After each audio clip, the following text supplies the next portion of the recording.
everybody. Today I'm going to be reading Emily by Michael Bedard, pictures by Barbara Cooney.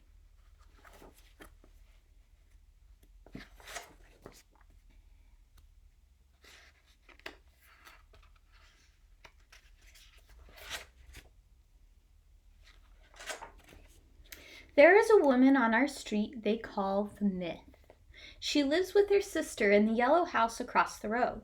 Her room is the one on the left at the front.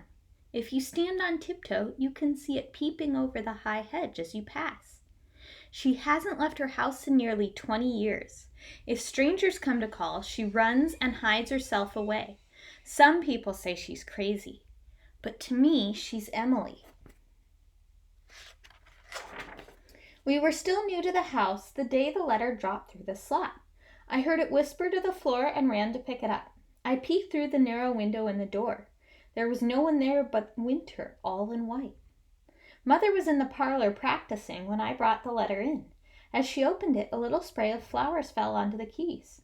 I picked them up. They were dry and flat. "Dear neighbors," she read, "I am feeling like these flowers. Revive me with your music. It would be spring to me." "Who is it from?" I asked. "Nobody, dear," she said. "Now run along and play. You may take those with you if you like." And she tucked the note away.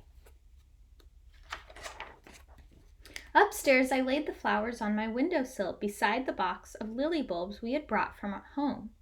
They had lain in the cellar, cold and dark all winter long, but Father said that we could plant them soon. He said it would help to make this house our own.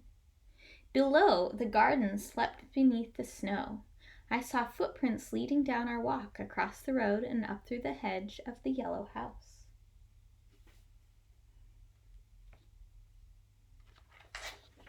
That night, I sat in the shadows at the top of the stairs. Glasses chimed through the open parlor door below. Voices drifted up the dark. "You got a letter from the Myth?" Father said. "Yes, it came today with a few pressed flowers. She wants me to play for her." "And will you go? It's not everyone that's asked, you know." "Well, one can't help be curious, I suppose.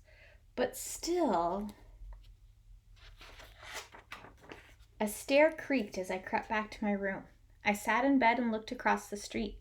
The light shone in her room. A shadow moved upon the shade. Did she sometimes sit there watching me? Father came to tuck me in.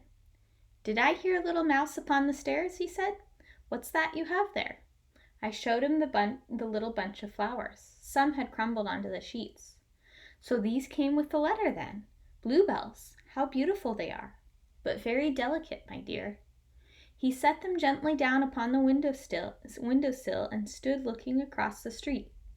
"Why does she never come out?" I asked. "I don't know, my dear. People say all sorts of things, but no one really knows." "Sing me the night song," I said. He knelt down by the bed and sang. Like flakes of flowers, the words fell to the sheets. I listened to them fall and fell asleep. The next morning, the house was full of music. I was in the sunroom with Father watering our flowers. The sun was warm upon my face. "What does she look like?" I said. "The lady in the yellow house." "I don't know, my dear. Not many see her face to face. They say that she is small, though, and that she dresses always in white." We moved from pot to pot. He plucked the wilted petals as he went. "Is she lonely, do you think?" "Sometimes, I suppose. We are all lonely sometimes. But she has her sister to keep her company, and like us, she has her flowers. And they say that she writes poetry." "What is poetry?" I asked. He laid the wilted petals in his palm. "Listen to Mother play.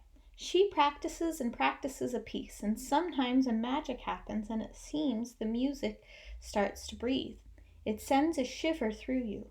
You can't explain it, really. It's a mystery. Well, when words do that, we call it poetry."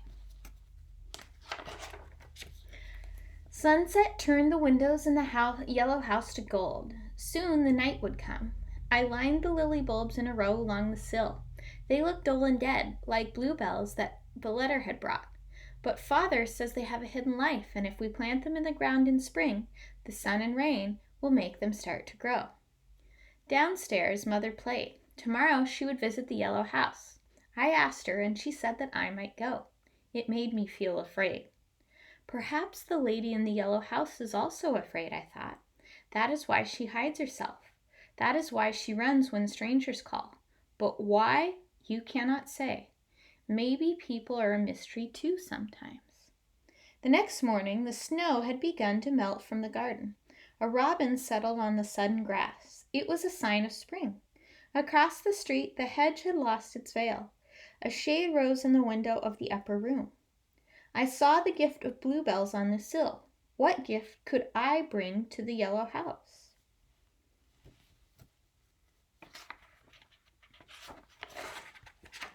Mother wore her new silk dress, the one that whispered when she walked. The dress I wore was white, like the disappearing snow. The pockets bulged with something I had brought. Father stood and watched us from the door. Our feet rang on the wooden walk. The road was full of mud and mirrors where the sky peeked at itself. The yellow house slipped down behind the hedge as we came near.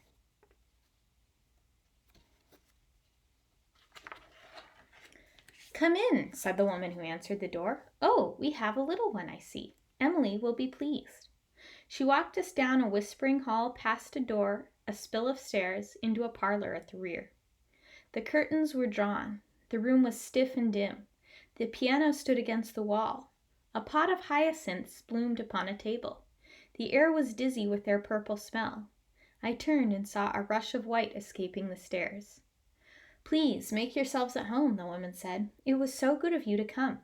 My sister is unwell today and fears she cannot join you, but she will hear you when you play." She showed me to a chair and left the room.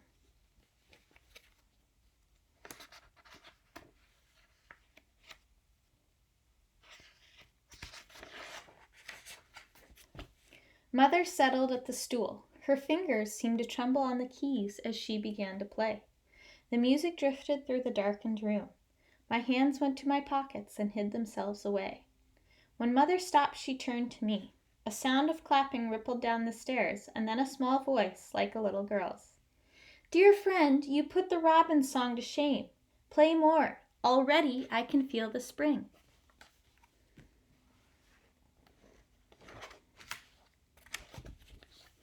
Now, when the music started, I crept quietly from the room. I tiptoed to the bottom of the stairs. My heart beat quickly as a little bird's. I started slowly up. At the winding of the stairs, I stopped. There, at the top, sat a woman all in white. At first, she did not see me. She sat on a tiny chair. A stub of pencil flashed across a paper on her lap. Then she looked up. "You little rascal, you," she said. "Come here."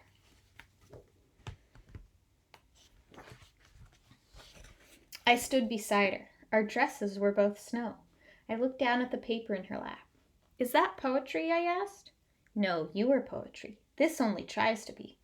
Her voice was light and brittle, like the bluebells on the windowsill. "I brought you some spring," I said. From the pockets of my dress, I took 2 lily bulbs and laid them in her lap. "If you plant them, they will turn to lilies." "How lovely," she said. "But surely I must give you something too." Her pencil dashed across the paper on her knee as Mother's fingers flashed across the keys. She folded it and handed it to me. "Here," she said. "Hide this away as I will hide your gift to me.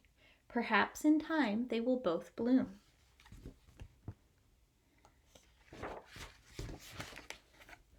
I sat upon the parlor chair. Still the music played, but now I felt it breathe. My hand felt in my pocket. I thought of the sunlight dancing on the sunroom floor, of Father plucking petals, and of poetry. When Mother finished, she turned to me and smiled. The woman came in with a silver tray. There was a glass of sherry and a piece of gingerbread. "How beautifully you play," she said.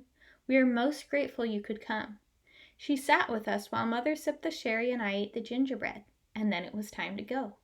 The little bit of sherry left in the glass was the color of Emily's eyes.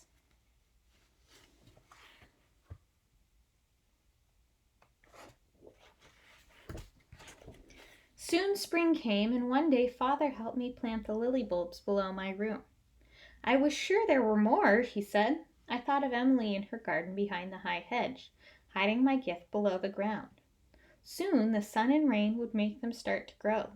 The leaves would rise up from the soil, and then the lilies, all in white, would bloom. This, too, is a mystery.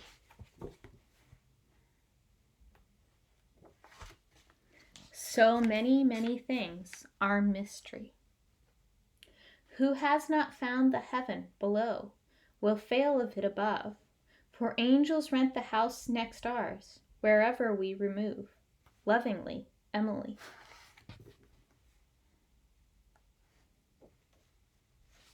Afterward. Emily Dickinson was born in the town of Amherst, Massachusetts in 1830. She died there in 1886. Her life, on the surface, was uneventful. She never married, never moved from home. As time went on, she became increasingly reclusive, so that for the last 25 years of her life she did not venture beyond the bounds of her father's property. Yet she invested the small world in which she lived with wonder. She was a skilled gardener and a keen observer of nature. Throughout her life she wrote poetry, often on scraps of paper, whatever was at hand. Upon her death, her sister discovered in the cherrywood bureau in her room a cache of nearly 1,800 poems. Though she was very timid of strangers, Emily was always a friend to children. Neighbor children would sometimes come around to the kitchen to talk with her while she worked. They spoke of her ruddy smile, of her dancing eyes. She would often lower gifts of gingerbread to them from her second-floor window in a basket on a string. In writing this book, I went to Amherst to visit the house where she lived. I sat in the parlor with the piano, visited the room where she wrote. I stood beneath her window, and she lowered the story to me. Michael Bedard.